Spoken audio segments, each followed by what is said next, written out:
11월 27일 마지막 주일 11시 예배, 3부 예배 오신 여러분 한 분 한 분을 환영하고 축복합니다. 우리 한번 인사하겠습니다. 잘 오셨습니다. 반갑습니다. 축복합니다. 감사합니다. 우리 다 같이 자리에서 일어나시겠습니다.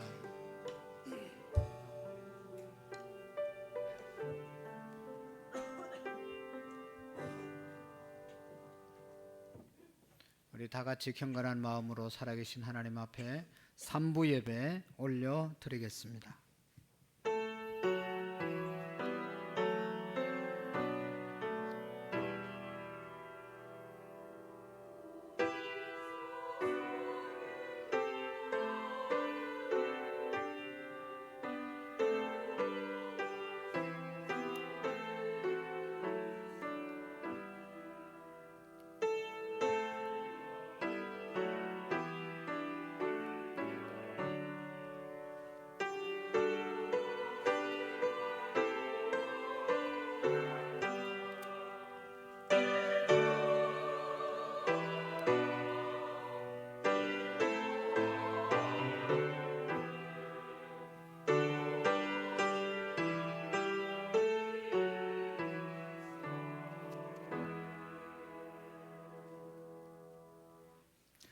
성문으로 나가라 나가라 백성이 올 길을 닦으라 큰 길을 수축하라 도를 제하라 만민을 위하여 기치를 들라 여호와께서 땅끝까지 선포하시되 너희는 딸 시온에게 이르라 보라 내 구원에 이르렀느니라 보라 상급이 그에게 있고 보응이 그 앞에 있느니라 하느니라 사람들이 너를 일으켜 거룩한 백성이라 여호와께서 구속하신 자라 하겠고 또 너를 일컬어 찾는 바 된 자요 버림받지 아니한 성읍이라 하리라. 선지자 이사야의 책에 쓴 바 광야에서 외치는 자의 소리가 있어 이르되 너희는 주의 길을 예비하라 그의 오실 길을 곧게 하라 모든 골짜기는 메워지고 모든 산과 작은 산은 낮아지고 굽은 것이 곧아지고 험한 길이 평탄하여 질 것이요 모든 육체가 하나님의 구원하심을 보리라 함과 같으리라. 하나님은 영이시니 예배하는 자가 영과 진리로 예배할지니라. 아멘. 사랑의 하나님 아버지, 11월 마지막 주일 예배 드리게 하심을 감사합니다. 금년도 돌아보고 한 주도 돌아보면 모든 것이 하나님의 은혜이고 축복임을 고백하며 감사와 감격 가운데 하나님 앞에 3부 예배 드리게 하심을 감사합니다. 하나님 아버지, 우리 예배를 흠양해 주옵소서. 하나님, 모든 것이 하나님의 은혜였다고 말하면서 감사의 표현이 너무 부족했던 것들을 용서해 주옵소서. 마음껏 감사하지 못하고 인색한 우리의 삶을 용서해 주옵소서. 말로는 감사하다고 말하면서 즐거운 찬송을 부르지 못하고 각자 주신 자리를 기쁨으로 섬기지 못한 것을 용서해 주옵소서. 물질을 드리는 것도 인색했음을 주님 용서해 주옵소서. 역사의 주관자 되신 하나님 아버지, 이 민족을 축복해 주시기를 원합니다. 민족이 복음화되게 해 주시옵시고 하나님의 말씀에 위배되는 문화가 이 땅에 정착하지 못하도록 하나님 진리 위에 이 민족을 세워 주옵소서. 우리 교회가 만민이 기도하는 집이 되게 하시고 우리 모든 성도들이 하나님이 주신 기도의 특권을 마음껏 활용하여 기도의 응답을 풍성하게 받고 살아갈 수 있도록 도와주옵소서. 무엇보다도 우리의 자녀들의 신앙생활이 부모님 세대보다 더 열정이 있게 하시고 하나님 모두가 믿음의 명문가를 이룰 수 있도록 도와주옵소서. 마음은 원이지만 육신의 질병으로 인해서 나오지 못한 성도들, 군대가 있는 우리의 자녀들, 출타한 성도들, 어느 곳에 있든지 우리 하나님께서 지키시고 인도해 주셔서 하나님 앞에 예배의 생활 통하여 우리의 믿음이 성숙해질 수 있게 하시며 하나님께 영광 돌리는 우리의 삶이 되게 해 주옵소서. 예배 시간 악한 사탄 마귀를 묶어주시고 하나님께만 영광을 올리는 우리의 몸과 영혼이 되게 해 주옵소서. 우리의 여러 가지 연약함과 아픔과 나약함이 강건해지고 돌아갈 수 있는 시간으로 복내려 주옵소서. 예수님 이름으로 기도하옵나이다. 아멘.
찬양드리도록 하겠습니다.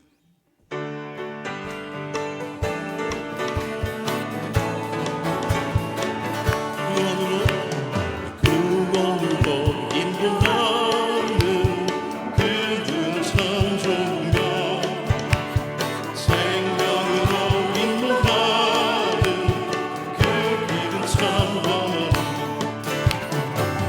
우리 지옥에 있는 그 어려운 죄짐을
아쉬워질 때까지 나는 이 길을 가리라.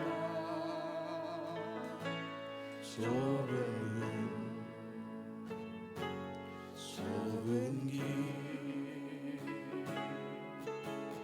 나의 십자가 지고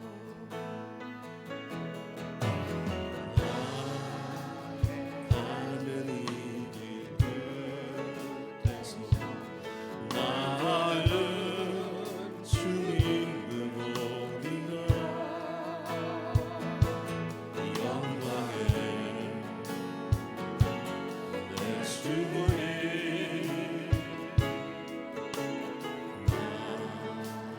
맞아주시리. 주님 다시 오실 때까지 나는 일어나 달려가리라. 주의 영광 온다 그래. 나는 일어나 노래하리. 내 사모하는 주님이 온 세상 그 주시나. 내 사모하는 주님이 영광의 왕이시라. 다시 한번 고백합니다. 주님 다시 오실 때, 주님 다시 오실 때까지 나는 이 길을 가리라. 좁은 길 나의 십자가 지고 나의 가는 이 끝에서 나는 주님을 보리라. 영광의 주님 나를 맞아주시리.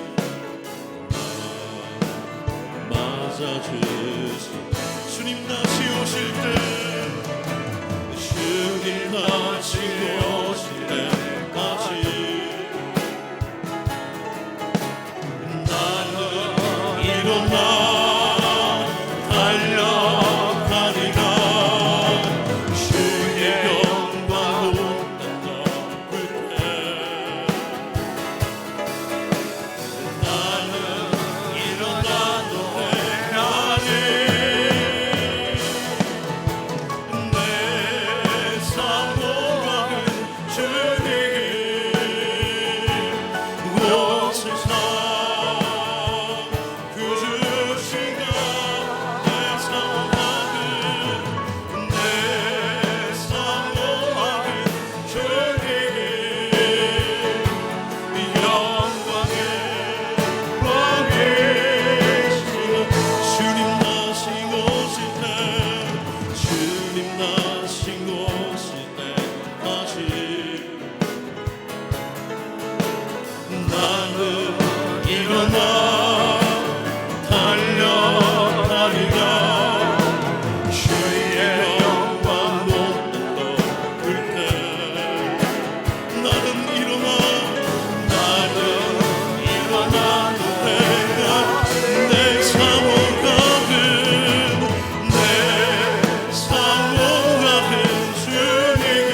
다 같이 자리에 앉으시겠습니다. 오늘이 11월 마지막 주일입니다. 1년 이제 한 달하고 한 주 남았는데 돌아보면서 하나님 앞에 감사와 또 하나님 앞에 약속한 모든 것들 지키지 못하고 하나님의 자녀로서 하나님의 말씀대로 바로 살지 못했던 것 하나님 앞에 고백하고, 하나님 내년에는 또 남은 시간들 더 보람있게 하나님의 뜻대로 살아갈 수 있도록 우리 하나님 역사해 주시옵소서. 오늘도 예배 가운데 말씀 가운데 하나님의 은혜와 능력이 함께해 주시옵소서. 간절히 하나님께 잠시 기도하시겠습니다.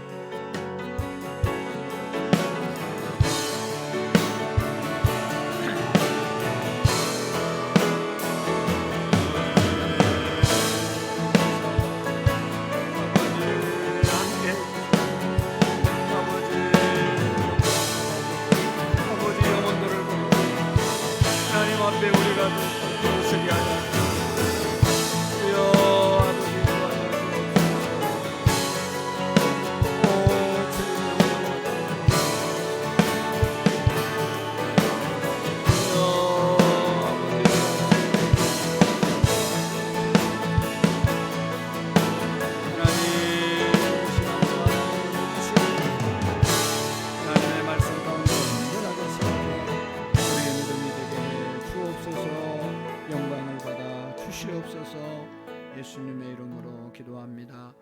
다 같이 사도신경으로 우리의 신앙의 고백을 하나님께 올리겠습니다. 나는 전능하신 아버지 하나님 천지의 창조주를 믿습니다. 나는 그의 유일하신 아들 우리 주 예수 그리스도를 믿습니다.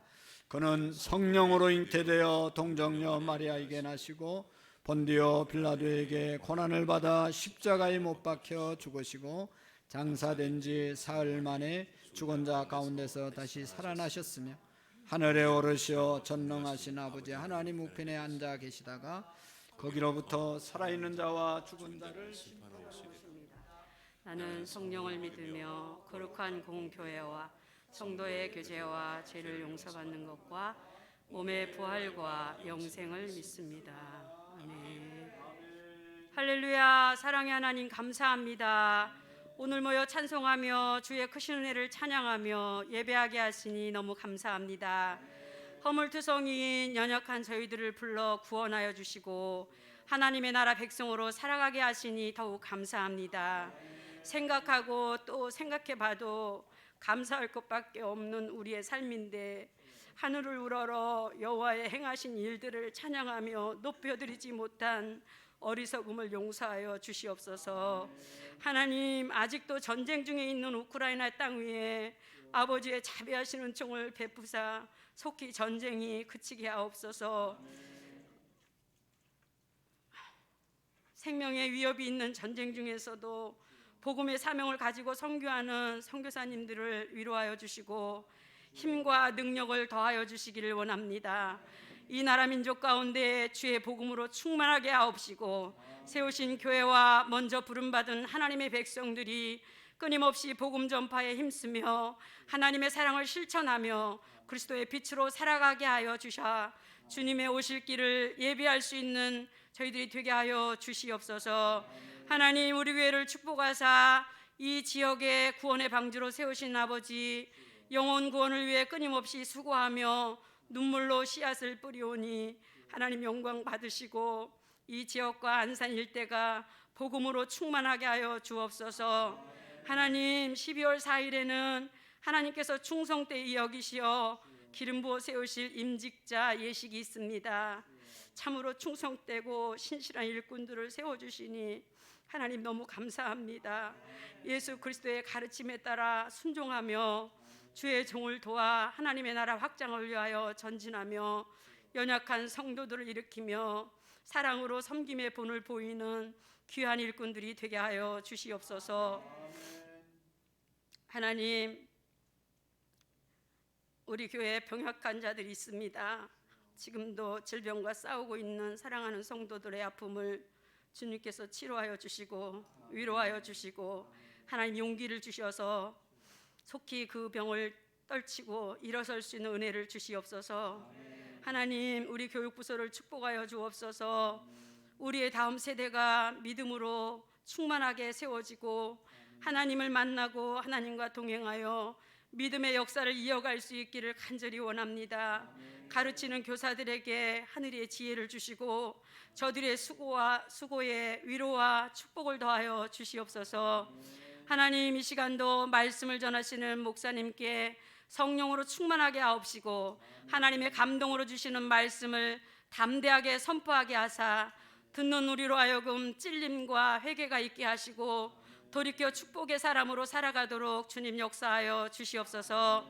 하나님의 성호를 찬양하기 위해 세우신 찬양대 위에 기름 부어주사 거룩한 주의 은혜를 찬양할 때 흠량하시고 기뻐 받으시기를 간절히 소망하며 이 모든 말씀 거룩하신 예수 그리스도의 이름으로 기도하옵나이다. 아멘.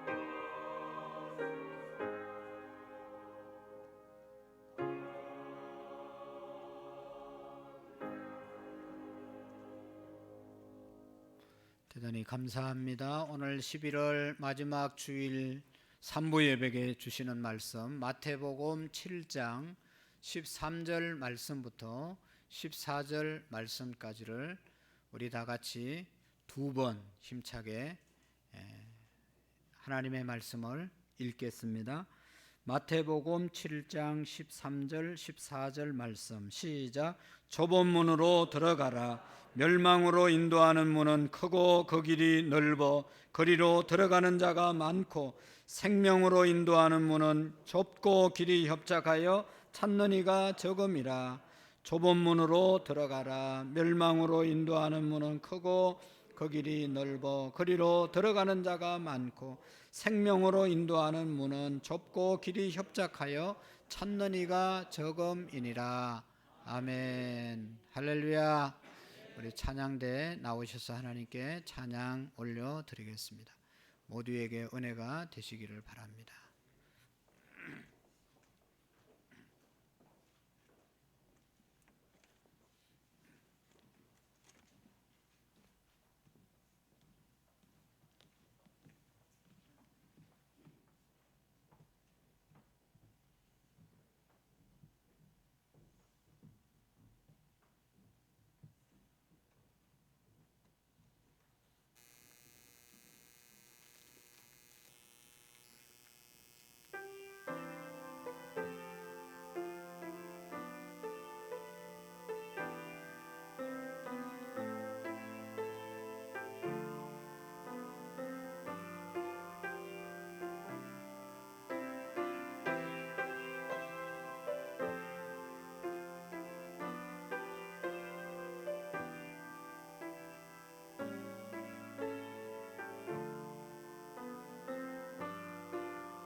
아멘.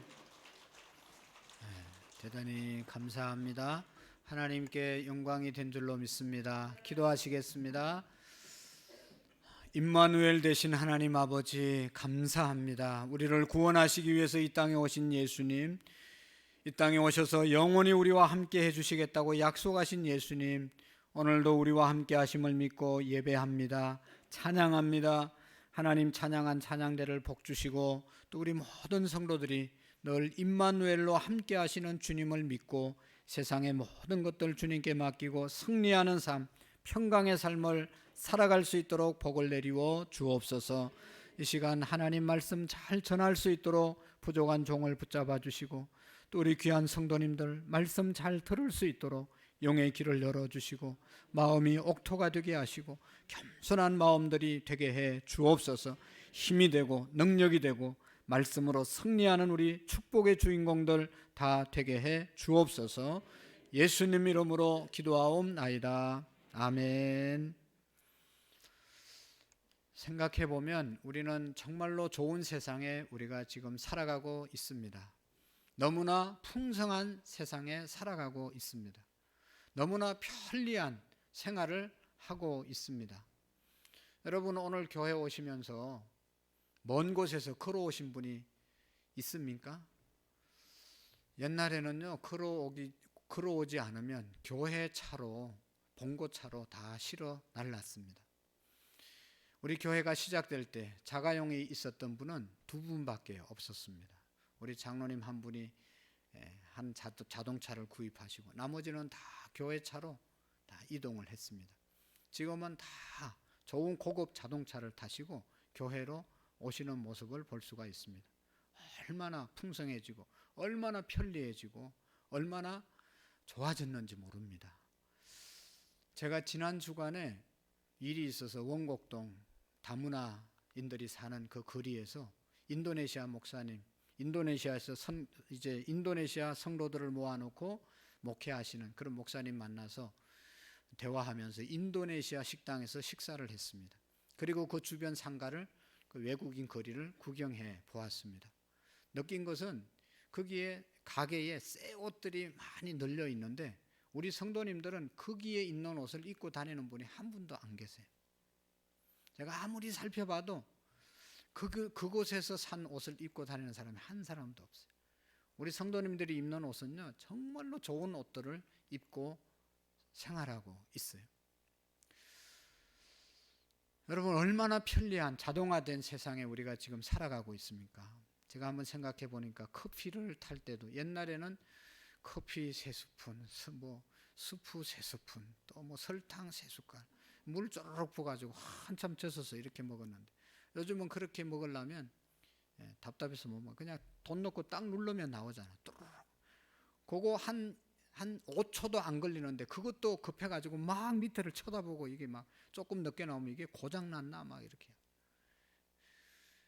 커피를 갈아서 내려 먹는 것도 그냥 한번 누르면 자동으로 다 갈려가지고 그냥 아메리카노가 쫙 나오는 거예요. 너무너무 편리한 세상에 우리가 지금 살아가고 있습니다. 우리 여자분들이 살림하면서 너무 고생을 많이 하고 계시지만 여러분 저는 날씨가 추울 때 생각나는 게 있어요. 우리 어머니들이 빨래하기 위해서 냇가로 가서 얼음 깨가지고 거기 막 이렇게 빨래를 하더라고. 손이 빨간데 물으면 손이 별로 안 차다고 그러면서 그 흐르는 냇물에 그냥 찬 데서 빨래했다니까요. 상상이 가요? 모르지요 여러분. 요즘은 그냥 버튼만 누르면 옷이 그냥 깨끗하게 말려서 나오는 그런 시대에 우리가 지금 살아가고 있지 않습니까? 모든 버튼만 누르면 되는 거예요. 자동화된 세상에 지금 살아가고 있습니다. 그러니까 버튼 시대인 거죠. 컴퓨터도 막 계속 빠르게 해가지고 막 그냥 얼마나 빠른 그런 세상에 우리가 지금 살아가고 있는지 모릅니다. 여러분 예배드리는 공간도 한번 생각해 봤어요. 여러분 우리 교회처럼 이런 공간에서 예배를 드리는 그런 우리 한국의 교인들이 몇 프로일까? 우리 대한민국의 100명 이하의 교회들이 80% 이상입니다. 더 구체적으로 우리 안산시 사동에서 우리 교회 같은 예배당에서 시설해서 예배드리는 교회가 몇 교회나 될 것 같습니까, 여러분? 큰 교회 몇 교회 빼고는 다 우리보다 열악한 예배당에서 예배를 드립니다. 중요한 것은 이렇게 좋은 환경, 이렇게 좋은 자동화된 세상에 우리가 살면서 있는 것이 감사이고, 잊어버리는 것이 너무나 여기에 익숙해져 있어서 안일하게 살아가고 있습니다. 좋은 환경에 살면서 좋은 시설에서 생활하고 있으면서도 정말로 거기에 감사할 줄 모르고, 또 자동화된 세상 속에서 우리의 몸도 자동화되고 거기에 그냥 젖어서 너무나 안일한 삶을 살아가고 있습니다. 신리로 살아가려고 하는 그런 경향들이 우리에게 얼마나 많이 있는지 모릅니다. 현대인의 문명은 인간을 너무나 편리하게 만든 것, 너무 좋은 것이죠. 자동화된 것 너무 좋은 것이죠. 그런데 문제는 뭔가 하면 오늘 우리의 신앙의 생활도 그렇게 안일하게 자동화된 편하게 신앙생활을 하려고 하는 그것이 오늘의 우리의 문제라는 것입니다. 버튼 하나 딱 누르면 커피 나오는 것처럼 하나님 찾으면 하나님의 응답이 뚝 떨어지고, 헌금 한번 드리면, 봉사 한번 하면 뭐가 확 달라질 것처럼 그렇게 생각하고 교회 나와서 신앙생활하는 사람들이 있다는 것이죠. 예수님을 편하게 믿으려고 하고 천국도 편하게 믿다 가려고 하고, 그래서 편하게 예수 믿게 하는 사람, 편하게 예수 믿으라고 하는 그런 목사 교회가 부흥되고 있어요.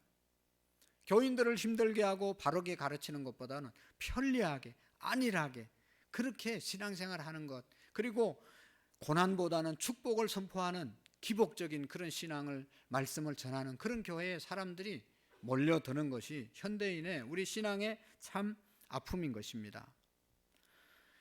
이렇게 안일하게 값싼 은혜를 구하는 성도들을 향해서 독일의 젊은 신학자 보네프라고 하는 그런 신학자는 이런 얘기를 했습니다. 값싼 은혜가 우리 교회의 가장 치명적인 원수이다. 은혜를 쉽게 받으려고 하고 값싸게 하나님의 은혜를 취급하는 것이 가장 큰 오늘의 교회의 원수가 된다 하는 것입니다. 왜냐하면 이렇게 값싸게 쉽게 예수님을 믿으려고 하면 예수님을 제대로 믿지 못하게 되는 그런 결과를 가져온다는 것이죠. 십자가 없는 은혜 간구하면 영광이 없지요. 고난이 없는데 어떻게 영광이 주어질 수 있고, 십자가의 죽음이 없는데 어떻게 부활의 영광이 있겠습니까? 여러분, 우리가 분명히 기억해야 합니다. 이런 시대 편리주의, 안일주의, 그냥 자동화된 세상에 살아가는 우리들에게 예수님께서 신앙생활이 뭔지를 분명하게 말씀해 주고 있어요. 오늘 13장 14절에 보면 여러분, 좁은 문으로 들어가라. 좁은 문으로 들어가라. 멸망으로 인도하는 문은 넓고 크고 그곳을 찾는 자들이 많다고 말씀하고 있습니다. 생명으로 인도하는 문은 좁고 길이 협착하여 찾는 이가 적다 말씀하고 있습니다. 온전한 신앙생활, 제대로 신앙생활 하려면 여러분, 우리가 상식적으로 생각할 때 좁은 문으로 들어가야 되고 좁은 길을 가야 그것이 신앙의 길이라는 것이죠. 이 세상은 좋은 문도 있고 넓은 문도 있고 평탄한 길도 있고 아스팔트 너무너무 좋은 길도 있지만 신앙인들이 걸어가야 할 길, 신앙인들이 통과해야 될 문은 좁은 문이고 험한 좁은 길이라고 하는 것을 우리에게 말씀해 주고 있습니다. 오늘 우리는 좁은 문으로 들어가야 할 줄로 믿습니다. 오늘날 우리 세계 교회의 잘못된 것 중에 하나가, 큰 병폐 중에 하나가 그리스도인의 신앙을 물량주의로 평가하려고 하는 것입니다. 크면 무조건 좋고 많이 모이면 무조건 좋은 것이다. 많이 해야 된다. 물량주의. 많은 것이 반드시 좋은 것이 아닙니다. 여러분, 많이 모이면 좋은 교회가 아닙니다. 왜냐하면 예수님은요 12명의 제자를 선택해서 그들을 양육하는데 평생을 예수님이 투자하셨어요. 갈릴리에 가서 전도하는데 12명을 데리고 가서 전도하셨어요. 많은 사람 물량주의로 이렇게 공수하지 않았다는 것입니다. 처음부터 예수님은 소수의 제자들을 훈련시키시고, 예수님을 믿는다는 것은, 나를 따라온다는 것은 좁은 문을 통과하는 것이다. 그리고 좁은 길을 가는 것이다 라고 말씀을 했습니다. 여러분, 여기에 우리 신앙의 선배들은 예수 믿는 것이 옛날에는 얼마나 좁은 문을 통과하는 것이라는 것을 알고 있습니다. 비장한 결단이 없으면 예수님 믿을 생각을 못했잖아요. 옛날에 예수님 믿다가 집에서 쫓겨난 사람도 많고, 가문에서 잘린 사람도 많고, 여성들은 머리가 빡빡 깎일 정도로 그렇게 핍박을 받는 그런 상황 가운데서 신앙생활을 했단 말이죠. 좁은 문을 통과해서 신앙생활을 했다는 것이죠. 그러나 오늘날 현대인들의 신앙은 그렇게 어렵지 않습니다. 넓습니다. 마음만 먹으면 교회에 올 수 있고, 교회에서 조금만 열심히 하면 교회의 직분을 받을 수가 있어요. 저희 어머니는 평생 예수님 믿고 교회를 2번 지었는데 권사가 60 이상 돼서 거의 덕계 권사님이 됐어요. 불철주야 교회밖에 모르고 교회만 위해서 섬겼는데 권사 되는 일이 쉬운 일이 아니었어요. 장로님 되는 일이 쉬운 일이 아니었어요. 여러분, 예수님을 믿는 것은 좁은 문으로 들어가는 것입니다. 여러분, 어떤 우리가 좁은 문을 통과해야 합니까? 예수 믿는 사람들은 회개의 좁은 문을 통과해야 합니다. 예수님을 제대로 믿기 위해서는 회개의 문을 통과해야 제대로 예수님을 믿을 수 있습니다. 예수님이 복음을 전파할 때 제일 먼저 말씀하신 것이 뭐예요?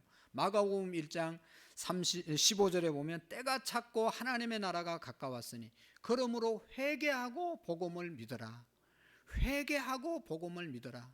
오늘날 우리가 잘못한 것 중에 하나가 믿어라 복을 받는다. 믿음에 대한 강조점을 두고 믿고 적극적으로 우리가 신앙생활하면 복을 받는다고 가르쳤는데 그 앞에 중요한 것을 놓치면 안 됩니다. 회개하고 복음을 믿어야 복을 받는 것입니다. 회개 없이 복음만 믿으면 안 된다는 것이죠. 그러니까 이 회개가 잘 되지 않잖아요. 회개는 아무나 하는 것이 아니잖아요. 회개는 함께 할 수 있는 것이 아닙니다. 회개는 좁은 문입니다. 내가 하나님 앞에 회개해야 되는 것입니다. 우리 아내가 우리 부모님이 아무리 나를 위해서 회개 기도해도 그 회개는 되는 것이 아닙니다. 회개는 각자가 하나님 앞에 철저하게 자기의 삶을 내려놓고 회개하고 돌이키는 것이 진정한 회개인 것이죠. 회개해야 제대로 복음을 믿을 수가 있는 것입니다. 단순하지가 않습니다. 회개가 기독교에 정말로 기독교인이 되는데 첫 출발점입니다. 회개 없는 메시지를 들은 사람들이 교회로 몰려오고 있는 것, 이것이 가장 큰 문제입니다. 회개하지 않고는 참 그리스도인이 될 수가 없습니다. 회개하라는 말을 현대인들이 싫어하잖아요. 그래서 현대인들의 심리에 영합한 회개를 말하지 않고 반대로 축복을 얘기하고 격려를 얘기하고 잘한다고 칭찬하는 그런 설교가 더욱더 인기가 있는 것을 볼 수가 있습니다. 사랑하는 성도 여러분, 우리가 분명히 알아야 합니다. 회개하지 않고는 예수님을 만날 수가 없습니다. 회개하지 않고는 천국에 갈 수가 없습니다. 예수님께서 누구든지 거듭나지 않으면, 다시 태어나지 않으면 하나님 나라를 볼 수 없다고 말씀하셨잖아요. 회개하지 않고는 절대로 우리가 구원받을 수가 없습니다. 진리와 타협이, 이 진리와는 타협이 되지 않습니다. 여러분, 역사적으로 보면 우리 교회가, 초대교회들은 엄청나게 핍박을 받았잖아요. 로마에 기독교가 들어가서 300년 동안 엄청난 핍박을 받았습니다. 예수 믿는 사람들이 로마 시내를 그냥 할보하고 다닐 수가 없어서 붙잡히면 감옥에 가고 붙잡히면 고문을 당하고 했기 때문에 땅을 파서 그 밑에서 신앙생활을 했잖아요. 100여 년 동안. 그게 카타콤 아니겠어요? 햇빛도 들어오지 않는 캄캄한 데 들어가가지고 그곳에서 1세대, 2세대들이 신앙을 지켰던 나라가 로마입니다. 그런데 약 318년쯤 돼서 콘스탄티노플이라고 하는 그런 대제가, 황제가 되고 난 다음에 기독교를 318년에 국교로 공인을 하잖아요. 이제 우리나라 종교는 기독교다. 우리 국민들은 다 예수님을 믿어야 된다. 선포했어요. 그동안 예수 믿는 사람들은 핍박을 받고 힘들게 예수님을 믿었는데 이제는 예수님 믿는 것이 너무나 영광스러운 거예요. 너무너무 좋아진 거예요. 주일날 한 번 교회 갔다 오면 예수 믿는 것처럼 그렇게 만들어 놓았어요. 그전에는 예수님을 믿으려면 정말로 목숨을 걸고 예수님을 믿어야 되는데 이제는 그냥 교회 가면 돼요. 누구든지 교회 가면 되도록 만들었어요. 그때부터 교회가 타락하게 되었고, 그때부터 교회가 암흑기를 맞이하게 되었고, 그때부터 기독교는 힘을 잃어버린 거예요. 회개 없이 교회만 가면 그리스도인이 되니까, 그리스도인이라고 말해주니까 그때부터 회개 없는 그리스도인들이 생기게 되었고, 회개 없는 목사들이 생기고, 회개 없는 그런 사람들이 교회의 직분을 맡으면서 교회가 연약해지게 된 것이죠. 교회 출석은 하지만 아무런 능력이 없는, 교회에 많은 사람들이 모이지만 세상은 변하지 않는 그런 교회로 전락하게 되었습니다. 사랑하는 성도 여러분, 오늘의 우리의 현실은 어떠합니까? 오늘날 교회 안에 너무나 많은 회개 없는 교인들을 양상하고 있지는 않습니까? 숫자적인 데 만족하고 있는, 그래서 세상을 변화시키지 못하고 가정을 변화시키지 못하고 교회가 교회답지 못한 그런 모습들은 안 계십니까? 교회에 오면 제일 먼저 통과해야 될 좁은 문이 회개의 문임을 믿으시기를 바랍니다. 회개하고 복음을 믿어라. 여러분, 회개라고 하는 것은 방향을 돌이킨다는 것이잖아요. 내가 예수님 없는 곳으로 가다가 예수님께로 향하는 것이 회개입니다. 주일이 되면 세상에 내 즐거움을 위해서, 쾌락을 위해서 갔던 그 발걸음이 이제는 하나님을, 예수님을 예배하는 발걸음으로 돌아오는 것, 이것이 진정한 회개이죠. 내가 죄악의 자리에 머물렀다면 이제는 선을 행하는 자리로 돌아오는 것, 이것이 바로 진정한 회개인 것입니다. 후회하고 애통하고 거기에서 끝나는 것은 진정한 회개가 아닙니다. 이제 그 자리에서 떠나서 진정으로 하나님께로 향하는 것, 예수님께로 향하는 것, 교회로 향하는 것, 주님께 향하는 그 마음이 진정한 회개인 줄로 믿습니다. 우리가 반드시 통과해야 될 좁은 문은 회개의 문입니다. 또 좁은 문은, 우리가 들어가야 될 좁은 문은 겸손의 문입니다. 겸손한 문에 들어와야만, 겸손한 문으로 통과해야만 하나님의 은혜가 우리에게 임하는 것입니다. 마태복음 5장, 6장, 7장이 산상수훈이라고 예수님께서 산에서 말씀하신 아주 중요한 말씀들이잖아요. 거기 보면 3절에 보면 마음이 가난한 자는 복이 있나니 천국이 저의 것이며, 천국이 누구의 것이라고요? 마음이 가난한 자, 마음이 겸손한 자, 겸손의 마음으로 주님 앞에 엎드리는 자에게 복이 있고 천국이 그들의 것이라고 말씀해 주고 있습니다.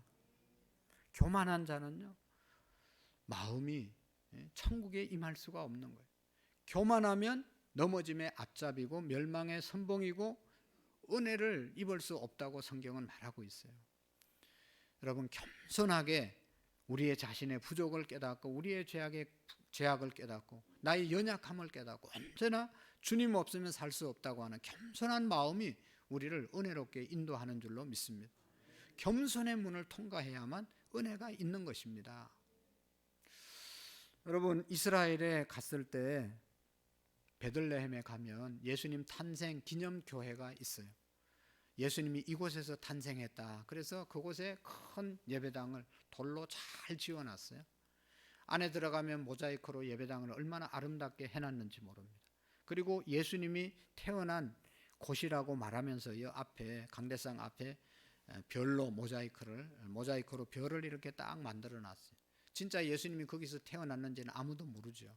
그렇지만 예수님 탄생 기념교회라고 해서 크게 지어놓고 그곳에 많은 순례자들이 방문을 합니다. 중요한 것은 그 예배당에 들어가는데 특이한 게 있는데, 예배당 문을 하나밖에 안 만들어 놨는데 아주 작은 예배당 문을 만들어 놓고 그 예배당에 들어가려면 다 허리를 숙여야 되고 고개를 숙여야만 그 예배당에 들어갈 수 있도록 그렇게 만들었어요. 그 의미는 뭐겠어요? 들어가서 하나님을 만나고 은혜를 받으려면 겸손해야 된다. 허리를 굽혀야 된다. 머리를 굽혀야 하나님의 은혜를 입을 수 있다 하는 것이죠. 우리 모두가 은혜의 문, 은혜를 받기 위해서 겸손한 문을 통과해야 할 줄로 믿습니다. 그리고 정말로 우리가 회개의 문을 통과하고 은혜의 문을, 은혜를 받으면 정말로 통과해야 될 중요한 문이 하나가 있는데 그것은 제자의 문입니다. 제자가 되는 것입니다. 우리 모두가 회개하고 예수님을 믿습니다. 겸손히 주님을 따라갑니다. 그러나 마지막에 정말로 주님의 제자가 되어야 합니다. 주님의 제자가 되는 것은 쉬운 일이 아니잖아요. 우리가 교회 나오는 사람들을 교인이 있고 그냥 교회만 왔다 갔다 하는 사람들은 교인이죠. 두 번째로 예수님을 내가 개인적으로 영접하고 하나님의 자녀가 됐다고 확신을 갖고 매주마다 나와서 하나님 앞에 예배하는 자는 성도라고 말하죠. 또 한 걸음 더 나아가서 예수님이 하셨던 일을 이 땅 가운데 재현해 가면서 사는 사람, 곳곳에서 주님의 이름으로 헌신하는 그 사람들을 예수님의 제자라고 말하잖아요. 예수님의 제자는 아무나 되는 것이 아니잖아요. 회개했어도 또 겸손해졌어도 예수님의 제자가 되는 그 문을 통과하지 않으면 제자가 될 수가 없는 것입니다. 여러분, 예수님의 제자가 되기 위해서 예수님께서 말씀했어요. 자기 부모나 친처자와 형제와 자매와 및 자기 목숨까지 미워하지 아니하면 능히 나의 제자가 되지 못하리라.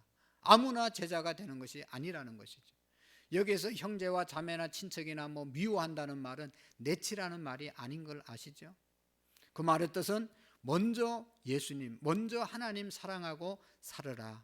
그리고 우리의 가족들을 챙기라. 그런 얘기죠. 제 경험 또 이 말씀의 뜻은 정말로 우리가 하나님 잘 섬기면요, 부모님 잘 섬기게 되고 하나님의 말씀대로 우리가 예수님 먼저 우선순위 하면 부부 관계가 그보다 더 사랑스러운 관계로 이어질 수가 없어요. 너무너무 부부 관계가 사랑스러운 관계가 되고 자녀 교육 너무너무 잘할 수가 있습니다. 그런데 부부 챙기느라고 또 자식 챙기느라고 하나님 멀리하면요, 하나님도 멀어지고 가족관계도 멀어지는 그런 경우가 얼마나 많은지 모릅니다. 제자의 문을 통과해야 됩니다. 먼저 주님을 사랑하고 먼저 주님 안에 거할 때 우리의 모든 가족도 너무너무 은혜로운 가족으로 세워지게 될 줄로 믿습니다. 우리가 정말로 예수님 제대로 믿으려면 좁은 문을 통과해야 된다. 회개의 문, 겸손의 문, 제자의 문에 들어서야 되는 것입니다. 그리고 그렇게 통과한 사람은 제자의 길을 가게 되지요. 여러분, 좁은 문을 통과할 뿐만 아니라 좁은 길을 우리는 걸어가야 됩니다. 넓은 길을 가는 것이 아니라 생명으로 인도하는 문은 좁고 길이 협착하여 찾는 이가 적음이니라. 협착하고 좁고 찾는 이가 적은 이 길을 우리는 지금도 걸어가고 있지 않습니까? 우리는 좁은 길을 계속 걷지 않으면 안 됩니다. 넓은 문으로 들어와서 넓은 길로 걸으면서 내가 신앙생활 잘한다고 말하는 것은 아주 잘못된 것입니다. 쉽게 신앙생활 하려고 하는 것은 예수님을 잘 믿는 것이 절대로 아니죠. 우리가 좁은 문을 통과하면서 다시 좁은 길을 걸어가야 합니다. 우리는 이 넓은 길에 대한 유혹을 뿌리치고 계속해서 좁은 길을 굳게 서서 걸어가지 않으면 우리의 신앙을 잊어버릴 수밖에 없습니다. 여러분, 우리가 이 좁은 길을 걷는다는 것은 그동안 내가 걸어왔던 구습을 쫓아 나가는 것이 아닙니다. 이제는 새로운 하나님께서 원하는 길을 걸어가는 것이 바로 좁은 길을 걸어가는 것이죠. 자기를 극복하고 자기 극복의 훈련과 절제와 노력을 통해서 끊임없이 경건과 성화의 길을 걸어가는 것, 이것이 바로 주님께서 원하시는 좁은 길을 걸어가는 것입니다. 우리는 이런 말을 잘 알고 있습니다. 예수님의 제자는 태어나는 것이 아니라 훈련으로 되어진다. 예수님 잘 믿는 것은 처음부터 잘 믿음이 있으시 태어나는 사람이 한 사람도 없다는 것이죠. 계속해서 훈련을 통해서, 연단을 통해서 내가 주님의 제자로 세워지게 되는 것이죠. 제가 늘 말씀을 드리잖아요. 제가 언제 목회하면 될까? 새벽 기도가 자동으로 될 때 나는 담임 목회를 해야 되겠다. 그런 마음을 오래전부터 가졌어요. 근데 아직도 잘 안 돼요. 끊임없이 훈련해야만 되는 것이죠. 우리가 눈 감고도 밥이 입으로 들어가는 것은 이건 수만 번 연습하고 셀 수 없이 훈련되어졌기 때문에 훈련의 결과로 이렇게 들어오는 것입니다. 내가 생각해서 수저로 밥을 입으로 넣는 게 아닙니다. 그냥 자동적으로 훈련되어진 결과인 것이죠. 여러분, 고린도전서 9장 25절의 말씀에 보면 사도 바울이 이기기를 원하는 자마다 이기기를 다투는 자마다 모든 일에 절제하나니 너희는 썩을 면류관을 얻고자 하여 하되 우리는 썩지 아니할 것을 얻고자 하노라. 그러므로 내가 다름질하기를 향방 없는 것 같지 아니하고 싸우기를 허공을 치는 것 같지 아니하니 내가 내 몸을 쳐 복종하게 하면 내가 남에게 전파한 후에 도리어 자기가 도리어 버림이 될까 두려워함이로다 말씀하고 있습니다. 사도 바울은 그렇게 믿음이 좋았지만 다른 사람을 열심히 가르쳤지만 어느 순간에 내가 훈련이 잘못돼서 어느 순간에 넘어져서 다른 사람은 구원하고 나는 불임이 될까 두려워합니다. 그래서 항상 방향을 제대로 정하고 항상 자기를 쳐서 하나님의 말씀에 복종하면서 그 훈련을 계속한다는 것이죠. 사랑하는 성도 여러분, 요즘 이제 카타르에서 월드컵이 세계인의 축제 월드컵이 열려지고 있지 않습니까? 다른 나라 경기하는 것, 우리나라 경기하는 것 몇 가지 보면서 느낀 것이 있습니다. 정말로 저렇게 잘할 수가 있을까? 체력이 저렇게 좋을 수 있을까? 정말로 부럽고 놀랍죠. 야, 너무너무 대단하지 않습니까? 그냥 경기가 박진감이 넘치는 거예요. 그냥 몸을 던져가면서 그렇게 떨어져도 안 다치고 말이죠. 또 일어나서 달리고 그냥 막 어떻게 크게 다친 줄 알았는데 또 일어나서 달리고 말이죠. 야, 진짜 굉장한 거예요. 우리나라가 정말로 이 세계 랭킹 14위 우루과이를 상대해서 동점을 만들었던 무승부를 만들었다는 것은 엄청나게 잘한 거잖아요. 근데 생각해 보면 거기에 나온 사람들이요, 우리가 정말로 생각지 못할 정도로 엄청난 훈련을 하고 그 자리에 나온 사람들입니다. 우리 중에 그렇게 훈련하라면 안 하면 안 했지, 죽으면 죽었지, 안 하는 사람들은 엄청 많을 거예요. 엄청난 훈련을 합니다. 그런데요, 그렇게 훈련을 하고 나왔어도 90분 동안 죽자사자 뛰는데도 한 골 넣기가 그렇게 힘든단 말이죠. 그 사람들이 보통 훈련에서 나온 게 아니라니까. 우리가 무식해서 몰라서 그렇지. 엄청난 훈련을 하고 대단한 사람들인데 한 골을 못 넣고 끝내는 거예요. 여러분, 철저한 훈련을 해도 이렇게 골이 안 들어가는데 설렁설렁해서 어떻게 우리가 월드컵의 주인공이 될 수 있겠어요? 신앙도 마찬가지라고 생각합니다. 여러분, 그냥 설렁설렁 해가지고 되는 것이 없어요.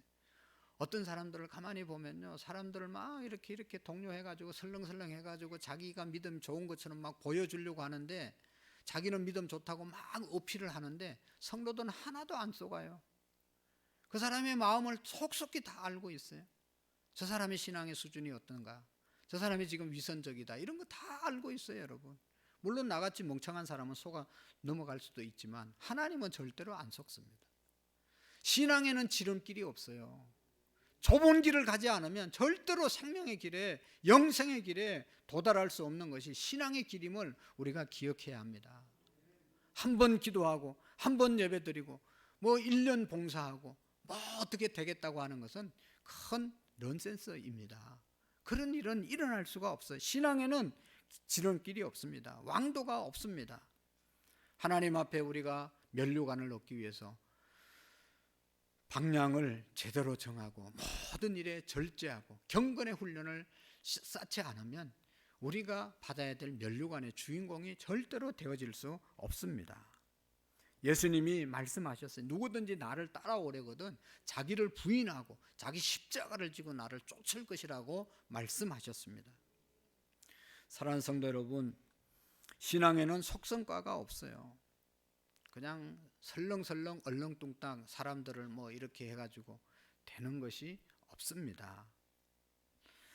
가만히 보면 그런 사람들이 가끔 그렇게 하려고 하다 안 되잖아요. 안 되면 결국은 낙심하게 되잖아요. 신앙의 세계는 그런 게 통하지 않습니다.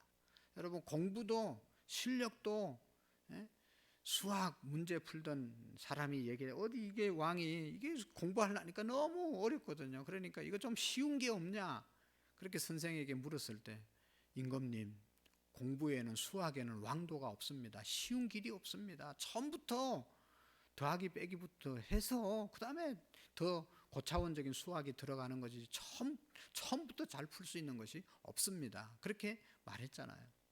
신앙의 세계가 그런 것입니다. 오늘 우리가 걸어가야 될 좁은 길, 생각의 좁은 길을 걸어가야 합니다. 우리의 생각이 세상 사람들처럼 그렇게 잡다하고 세속적이면 안 된다는 것입니다.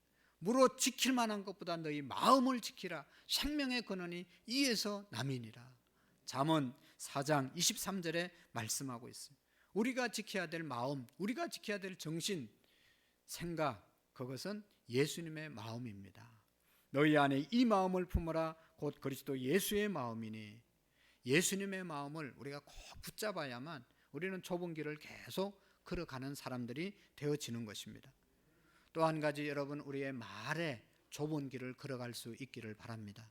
우리의 언어, 우리의 말, 예수 믿는 사람이 하고 싶은 말 다 하고 사는 것이 아니에요.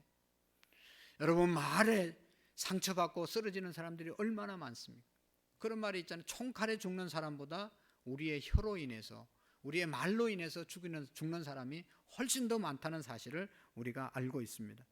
잔인한 혀 때문에 눈물 흘려야 되는 그런 일들이 수없이 우리 중에 일어나고 있습니다.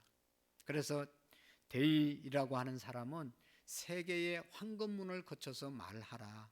말을 하려면 세 가지 문을 거쳐서 말을 하라고 그랬는데, 첫 번째 관문은 뭔가 하면 이것이 사실인가, 내가 지금 하는 말이 이게 사실인가를 다시 한번 확인하고 말씀하시고, 두 번째로는 아무리 사실이라도 이것이 꼭 해야 될 필요한 말인가, 필요한 말인가를 확인하고 말하고, 세 번째 황금문은 뭔가 하면 우리가 확인하고 말해야 될 것이 듣는 자나 말하는 자나 피차간에 친절한 말인가, 유익한 말인가, 사람에게 도움을 주는 말인가를 생각하고 말하라는 것이죠. 아무리 사실이고 아무리 필요한 말이라도 피차간에 덕이 되지 않고 은혜가 되지 않고 들어서 상처가 되는 말은, 아픔이 되는 말은 안 해야 된다는 것이죠. 이런 언어의 좁은 길을 걸어갈 수 있어야 된다. 그리고 더 중요한 것은 헌신의 길을 우리가 걸어가야 합니다. 오늘 저와 여러분들의 시간, 우리의 몸, 우리의 재능, 우리의 물질, 우리는 마음대로 사용하면 안 됩니다. 주님께 헌신해야 되는 것입니다. 어떤 직장인이 회사에 가서 이제 근무하는데 점심시간이 됐는데 친구가, 야, 점심시간이니까 회사 바깥에 가서 시간을 좀 보내다 들어오자, 이렇게 얘기를 했어요. 그러니까 이 친구가 안 됩니다, 거절을 했어요. 그 이유는 지금 회사에 있는 시간에는 내가 회사 시간입니다. 내 시간이 아니고 회사에 몸을 담고 회사를 위해서 내가 지금 일하는 시간이지 내 마음대로 나갔다 들어왔다 할 수 있는 시간이 아니기 때문에 나는 나갈 수 없습니다 라고 거절을 했다고 그래요. 얼마를 지나고 난 다음에 이 친구에게 또 이 친구가 말했어요. 주일날 우리 어디 여행을 좀 가자라고 얘기하니까 이 친구가 주일날은 갈 수 없어요. 왜 그러냐 물으니까 주일날은 내 날이 아니고 주님의 날이기 때문에 제 마음대로 할 수가 없어요. 주일날은 주님의 뜻대로 사용해야 돼요 하고 거절을 했다고 합니다. 사랑하는 성도 여러분, 우리 그리스도인들은 시간도 물질도 재능도 내 마음대로 쓸 수 없습니다. 주님의 뜻대로 살아야 하고 주님의 뜻대로 우리의 몸을 드려야 되고, 그것이 바로 좁은 문으로 들어가는 것이고 좁은 길을 걸어가는 이 길인 줄로 믿습니다. 우리의 몸이 하나님이 기뻐하시는 산 제물로 드려져야 합니다. 이 좁은 길은요, 찾는 이가 적다. 그곳으로 기쁘게 나가는 사람이 적다는 것이죠. 이 좁은 길은 남들이 가기 때문에 가는 길이 아닙니다. 예수님은 말씀했어요. 여우도 굴이 있고 공중에 나는 새도 깃들 곳이 있지만 인자는 나는 머리 둘 곳도 없다. 내 가는 길은 아무도 따라오기를 꺼려하는 길이고 고독하고 외롭고 힘든 길이다, 예수님께서 말씀하신 것이죠. 저는 이 말씀을 생각하면서 정말로 힘들게 걸어갔던 믿음의 조상들을 생각하게 되었습니다. 히브리서 11장에 보면 믿음장, 믿음의 영웅들이 거기에 기록되어져 있잖아요. 하나님이 노아에게 나타나셔서 너는 아라산 위에서 방주를 지어라. 노아가 어떻게 했습니까? 하나님의 말씀에 따라 산 위에서 방주를 짓고 있었습니다. 주변 사람들은 어떻게 했을까?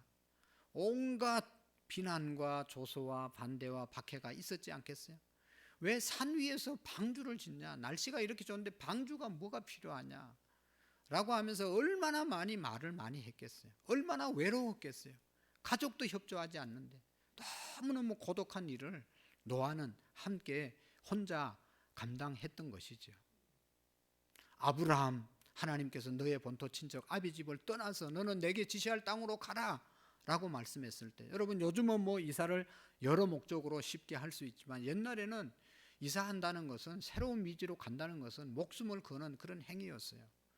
뭐 하나님이 어떤 지점을 정해놓고 가라는 것도 아니고, 내가 지시할 땅, 어디로 지시할지도 모르는 땅으로 무조건 가라고, 이사 가라고 하니 이거 얼마나 난처한 일이에요. 그래도 아브라함은 하나님의 말씀을 쫓아 나아갔던 것이죠. 다 버리고, 부모님도 버리고 친척도 버리고 다 자기 살던 고향을 떠난다는 것이 얼마나 외롭고 두렵고 힘든 일이에요. 그러나 그 길을 갔던 사람이 아브라함이죠. 여러분, 모세를 생각해 봤어요. 모세 조금만 그냥 가만히 있으면 바로 왕의 후임자가 되어서 그 엄청난 애굽 땅의 왕이 될 텐데, 공연히 자기 민족의 지도자가 돼서 온갖 고생을 다 하지 않습니까? 얼마나 외로운 그 지도자의 길을 걸어갔어요. 그 길을 모세는 걸어갔고, 믿음의 조상들은 그 길을, 주님이 가라고 하는 그 길을 외롭고 힘들고 고독해도 걸어갔음을 우리가 기억해야 합니다. 예수님을 위해서 모든 것을 포기해도 아쉬움이 없었고 생명까지 빼앗겨도 즐거움으로 받아들였던 사람들이 믿음의 선진들이었습니다. 사랑하는 성도 여러분, 우리들은 왜 이처럼 가지 못하고 머뭇거리고 있는 것이죠? 왜 주님께서 가라고 하는 길에 머뭇거리고 있습니까? 우리는 자기가 선택한 길에 대해서 분명한 결단을 내렸다면 미련 없이 뒤돌아보지 말고 우리도 달려가야 합니다. 여러분, 1938년도 9월달 대한예수교 장로회 27회 총회가 평양에서 있었습니다. 그때 우리 총회 목사 장로들이 모여서 신사참배를 통과했습니다. 신사참배해도 괜찮다라고 하는 안을 통과를 시켰습니다. 그때 반대한 목사님이 주기철 목사님, 유명한 목사님이죠. 신사참배하면 안 됩니다. 반대했습니다. 교회 와서 그의 성도들에게 선포했습니다. 우리 교회는 절대로 신사참배해서는 안 됩니다. 그래서 결과가 어떻게 됐겠어요? 일본 사람들에게 잡혀서 일본 감옥에서 죽을 고생하는 거죠. 그리고 산정형 교회는 교회 문에 못을 박아서 아무도 그 예배당에 못 들어가게 못을 쳤습니다. 감옥에 있는데 어느 날은 한 며칠 동안 주기철 목사님에게 먹을 것을 주지 않았습니다. 쫄쫄 굶겼습니다. 그리고 어느 날 불러내서 한 방으로 끌고 가는데, 그 방에 가보니까 밥상이 딱 차려져 있는 거예요. 너무너무 맛나게 만든. 그리고 자기 손을, 주기철 목사님 손을 뒤로 묶었습니다. 그리고 그 밥상 앞에 무릎을 꿇쳤습니다. 영문도 모르고 이렇게 꿇어 앉았다가 정신을 차리고 보니까 앞에 이제 밥을 손을 묶어놓고 먹으라고 하는 거예요. 그래서 이렇게 앞에 보니까 광목으로 이렇게 커튼을 쳐놨는데 그 광목을 싹 걷는 겁니다. 걷는데 이렇게 보니까 그 뒤에 신사, 일본 신사를 만들어 놓고 형상을 만들어 세워 나왔습니다. 그러니까 이 목사님이 엎드려서 입으로 밥을 먹으면 이렇게 엎드리고 신사에게 절을 하는 것이 되니까 그렇게라도 어떻게 해서 절하라고 만든 것이죠. 그런데 너무너무 배가 고프고 기진맥진했지만 결코 이 목사님은 신사 앞에 머리를 숙일 수 없다. 그래서 밥을 먹지 않았다는 것 아니겠어요? 그만큼 힘든 길을 걸어갔습니다. 일본 경찰서 앞에 마당에 산정형 교회 신사참배 안 한 교인들을 그곳에 불러놓고 주기철 목사님을 끌고 나와서 거기에 송판에 못을, 대못을 박아놓고 이렇게 얘기했습니다. 여러분들이 신사참배를 계속하면 주기철 목사님, 너희 목사가 여기에 못 위로 걸어가야 된다. 그렇지만 여러분들이 다 신사참배를 한다고 하면 너희들의 목사가 이 못을 걷지 않아도 된다라고 얘기했습니다. 그럴 때 교인들이 어쩔 줄 모르고 있을 때 이 주기철 목사님이 큰 소리로 외쳤습니다. 성도 여러분, 나 주기철을 생각하지 마십시오. 오직 주님의 십자가만을 바라보십시오. 오직 주님의 계명을 굳게 지키십시오 하고 그 못 위를 걸어갔다는 것 아니겠어요? 걸어갔을 때 막 발에서 피가 나고 걷는 곳마다 핏자국이 흘러 얼룩졌다고 합니다. 주 목사님은 순교를 각오하고 좁은 길을 간 것이죠. 주 목사님께서 마지막 산정은교회에서 일사각오라고 하시는 그런 설교를 했는데 거기에서 이런 말씀을 했다고 합니다. 그리스도인들은 그리스도인답게 살다가 그리스도인답게 죽는 것이 죽어야 합니다.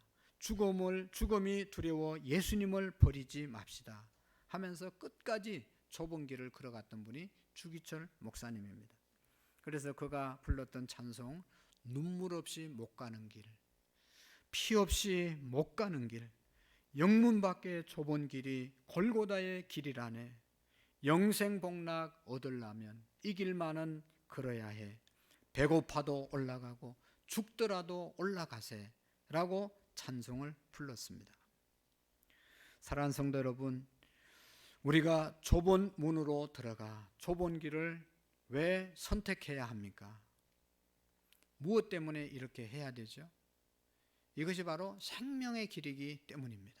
이 길이 영생의 길이기 때문입니다. 이 길이 하나님이 축복하신 길이기 때문인 것이죠. 최후의 영광스러운 길이기 때문입니다. 사랑하는 성도 여러분, 1년이 이제 한 달밖에 남지 않았잖아요. 돌아보면 금년도 각자 맡겨진 자리에서 충성을 다하셨습니다. 또 우리가 이 교회나 어느 교회에서든지 정말로 하나님이 주신 직분을 말없이 잘 감당해 오셨습니다. 쉬운 일이 아니었잖아요. 그것이 좁은 길이었고 좁은 문을 통과한 길이었습니다. 많은 사람들이 이 좁은 길을, 좁은 문을 통과하지 않고 좁은 길을 안 가려고 그러잖아요. 1년 동안 힘들었다. 1년 동안 고생했다. 내년에는 좀 쉬어야 되겠다. 그런 분들이 얼마나 많습니까? 그런 마음들이 우리에게 문득문득 들고 있지 않습니까?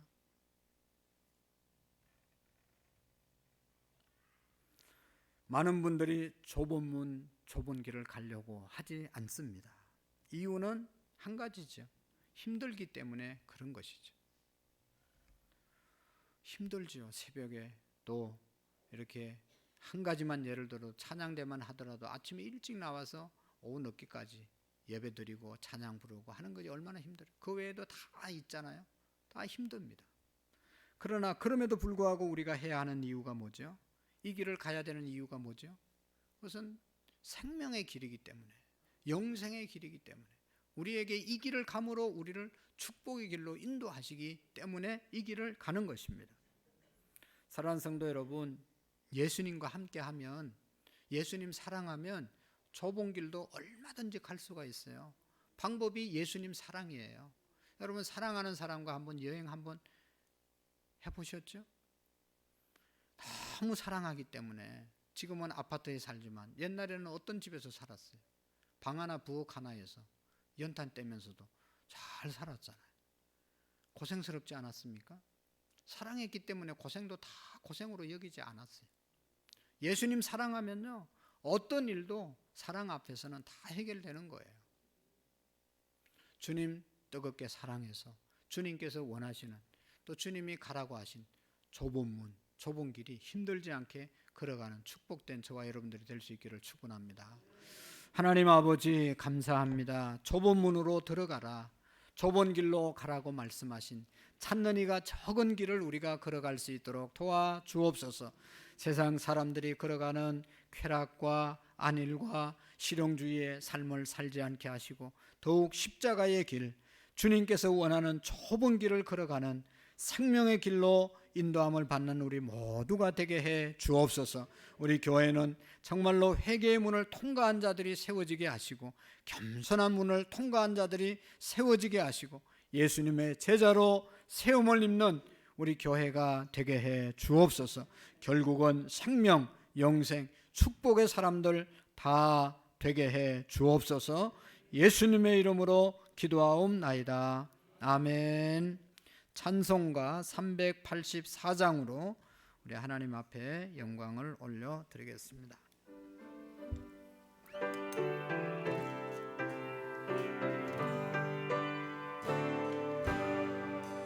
나의 갈 길 다가도록 예수 인도하시니 내 주 안에 있는 것을 어찌 의심하리요.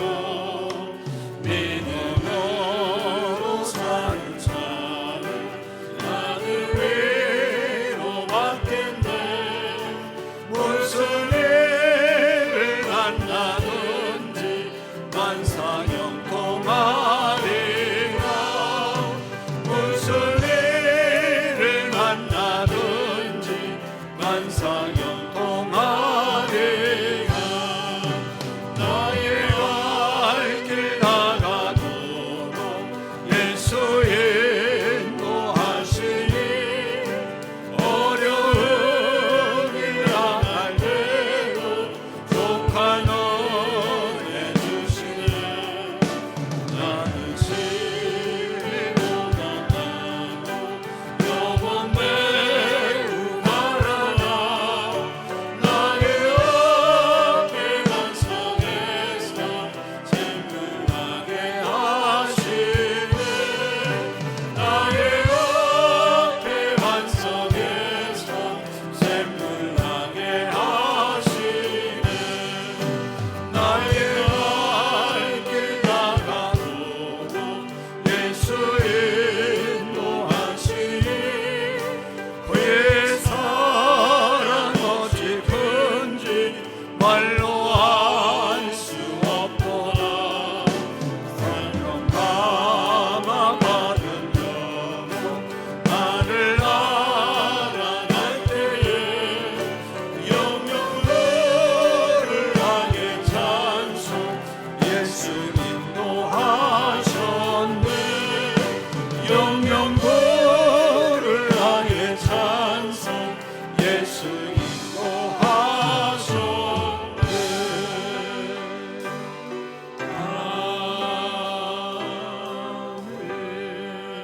인도하셨네. 하나님 아버지 너무나 감사합니다. 감사해서 하나님 앞에 나와 예배드리게 하시고 좁은 길을 걸어가게 하시고 좁은 문을 통과하게 하심을 감사합니다. 이 길이 생명의 길임을 우리가 알고 하나님께 더욱더 기쁜 마음으로 달려갈 수 있도록 도와주옵소서. 하나님 앞에 우리의 마음과 뜻과 정성을 다하여 예배하게 하시고 또 우리가 아끼고 귀하게 여기는 물질을 구별해서 올리게 하심을 감사합니다. 이 물질 쓰여지는 곳에 하나님의 놀라운 역사가 있게 하시고 생명의 역사가 일어날 수 있도록 복을 내리워 주옵소서. 하나님 아버지 병상에 있는 영혼들 찾아가 주시고 또 하나님 직장생활 가운데 힘들고 어려워도 주의를 지키며 하나님께 나와 기도하며 새 힘을 얻기를 간구하는 영혼들을 축복해 주시고 하나님 아버지 직장에서 요셉처럼 축복의 주인공이 되게 하시고 축복을 흘러 보내는 생명의 아버지 부양자들이 다 되게 해 주옵시고 사업하시는 분들 사업이 불뜻 일어나 하나님 앞에 귀하게 쓰임받는 사업장이 되게 해 주옵소서. 평일날 주일날 시간과 몸을 들여 헌신하고 봉사하는 모든 손길들 하나님의 살아계심을 날마다 간증할 수 있도록 하나님 함께 해주시고 복내려 주옵소서. 주님 사랑하는 마음으로 좁은 문 통과하여 좁은 길을 걸어갈 수 있는 우리의 믿음이 되게 해 주옵소서. 드린 모든 아버지 손길들 복내려 주시고 하나님께서 천만배로 갚아주시고 특별히 10분의 1을 하나님께 드리는 모든 성도들에게 약속을 따라 저들의 창고가 하나님 비지 않게 하시고 더 많은 것들이 채워지는 은혜가 있도록 우리 하나님 복을 내리워 주옵소서. 더 많은 것들로 충만하게 채워지는 은혜가 있게 해 주옵소서. 군대 간 우리의 자녀들, 병상에 있는 영혼들, 하나님 출타 중에 있는 영혼들 믿음으로 승리하는 우리 모두가 되게 해 주옵소서. 감사합니다. 예수님의 이름으로 기도하옵나이다. 아멘. 감사합니다. 우리 한번 인사하겠습니다. 옆사람 뒷사람 반갑습니다. 축복합니다. 네. 좋은 일이 있기를 원합니다. 한번 인사합시다. 네, 감사합니다. 몇 가지 강구 말씀 잘 듣고 지켜주시면 고맙겠습니다. 첫 번째로는 오늘 우리 교회가 두 번째로 가을 음악회를 갖습니다. 가을 찬양제 하나님께 올리는데 우리 모든 성도들이 오셔서 꼭 함께 하셔서 좋은 시간 되시기를 바라고, 우리가 전도한 영혼들 있잖아요. 함께 나오면 더욱더 은혜가 될 줄로 믿습니다. 전도하는데 우리가 기회로 사용했으면 좋겠고요. 그 다음에 두 번째로는 이제 12월 달이 12월 1일이 이번 주 목요일이지 않습니까? 월삭 새벽기도 하시고 마지막 한 달을 맞이하고 한 달을 보낼 수 있기를 바랍니다. 월삭 새벽기도 다 함께 해주시기를 바라고, 수요일 날은 중보기도에 대한 말씀을 전합니다. 모두가 함께 참여했으면 좋겠어요.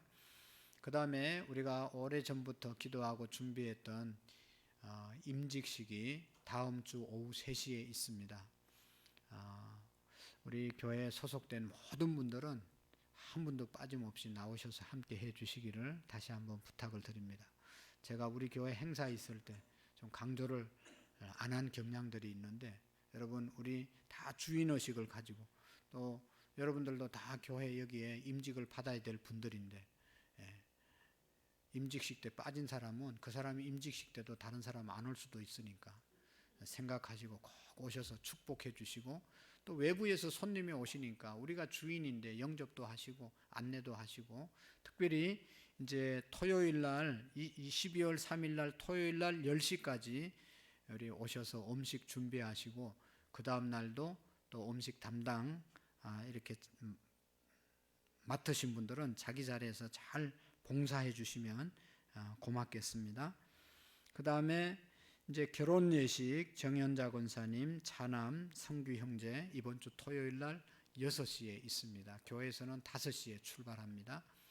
개인적으로 가셔서 축복해 주시고 또 이렇게 교회에서 함께 하셔서 축하해 주시면 고맙겠고, 2023년도 사역 지원서가 여러분 주보에 꽂혀 있습니다. 지난주에도 드렸고 이번 주에도 드렸는데, 내년도 어디에서 사역할까 기도하시는 중에 여러분들이 체크하셔서 뒤에 내주시면 되겠고, 안 내주시는 분들은 제가 임의로 기도하는 중에 정할 테니까 잘 순종해서 함께 내년도에는 교회 어떤 부서에서든지 함께 섬겨 주시면 고맙겠습니다. 우리 지난주에 세례, 유아 세례식 했는데 우리 차유진 성도 딸 방엘리아 세례정서, 유아 세례정서 전달하겠습니다. 앞으로 나오시면 고맙겠어요.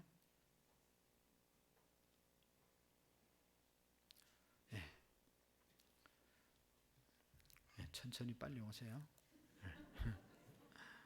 감사합니다. 거기 서시고, 유아 세례 정서 2022년 1호, 이름 방엘리아, 2022년 4월 8일생, 부 박봉현 성도, 모 차유진 성도. 위의 사람은 2022년 11월 20일에 성부와 성자와 성령의 이름으로 세례를 받고 본교회 유아세례 교인이 되었음을 증명합니다. 2022년 11월 20일 안산구름문교회 안요한 목사. 우리 한번 박수할까요?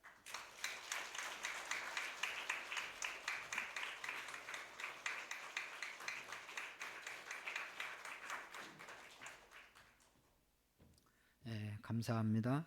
우리 다 같이 자리에서 일어나셔서 우리 마지막 찬양 드리고 마치도록 하겠습니다.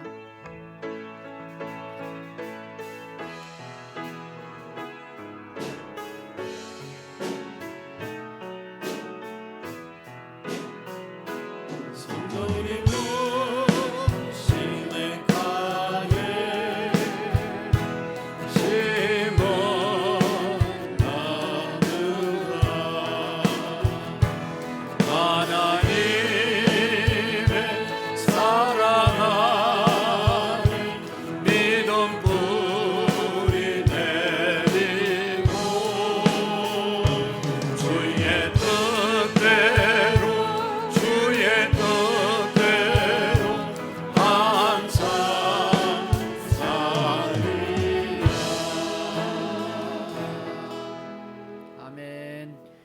우리 주 예수 그리스도의 은혜와 하나님 아버지의 극진하신 사랑하심과 성령님의 교통하시고 역사하시고 충만하신 은혜가 좁은 문, 좁은 길로 가기로 주님과 함께 가기로 마음에 다짐하고 돌아가는 모든 성도님들 머리 위에, 가정 위에, 우리의 발자국 위에 이제로부터 영원토록 함께 계시기를 간절히 축원하옵나이다. 아멘.